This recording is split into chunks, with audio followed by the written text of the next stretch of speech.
இப்போ மலை பிரச்சனையா அல்லது தர்கா பிரச்சனையா அல்லது ரெண்டும் பிரச்சனையா? நான் என்ன சொல்றேன், இன்னைக்கு எந்த மலைன்னு கூப்பிடுங்க, எனக்கு அதை பத்தி நமக்கு என்ன. இப்போ சிக்கந்தர் மலைன்னு அப்ப யார் பிரச்சனை பண்றா? பிரச்சனையே எந்த சமூகம் பிரச்சனை பண்ணுது? பிரச்சனையே இப்போ ஆர்எஸ்எஸ் பிஜேபி தான். உங்களுக்கு தெரியாதுதான் சொல்லுங்க, வேற யார் பிரச்சனை பண்றா? திருச்செந்துறை கிராமம், அது வக்போர்டு இடம். வக்போர்டு இடம்னா அது எது உடனே பேனர் பென்சில் எடுத்து உடனே போய் அங்கே வக்போர்டு புக்கில் எழுதுறது இல்லை. அது கெசட்லேயே இருக்கும், அரசு கெசட்லேருந்து அப்படியே வக்கணமாகக்கூடிய அந்த புத்தகத்தில் எல்லாமே இருக்கும். அப்போ அது இப்போ என்னுடைய இடத்த நான் ஒர்க் பண்ணுறேன்னா அந்த சிட்டால் எல்லாமே வாங்கி அது பத்திரங்கள் எல்லாமே ஆய்வு பண்ணிட்டு தான் வக்போர்டை கையில் எடுக்கும். திடீர்னு ஒரு 5-6 பேர் என்ன பண்ணுறாங்க, இல்லை எங்கள் இடத்த எப்படி நாங்கள் வக்போர்டு கிட்ட போய் என்ஓசி வாங்குறது முடியாதுன்னு சொல்கிறாங்க. அதுக்கு எச் ராஜா, காட்டேஸ்வரன் போன்றவங்க வலதுசாரி சித்தாந்தவாதிகள் அங்கே உட்காந்துட்டு ஒரு இஷ்யூ பண்ணாங்க. என்ன இஷ்யூ பண்ணாங்கன்னா, திமுக இந்துக்களுக்கு எதிரி அப்படின்னு சொன்ன உடனே இப்போது மத்திய அரசு கொண்டு வந்திருக்கல 2024 வகுப்பு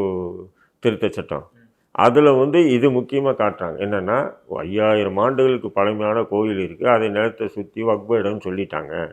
ஏன்னா அது வக்பு இடமே இல்லை அப்படின்னு இவங்களாம் முடிவு பண்ணி அந்த திருத்த சட்டம் நாங்கள் இதனால தான் கொண்டு வரோன்னு சொல்கிறாங்க.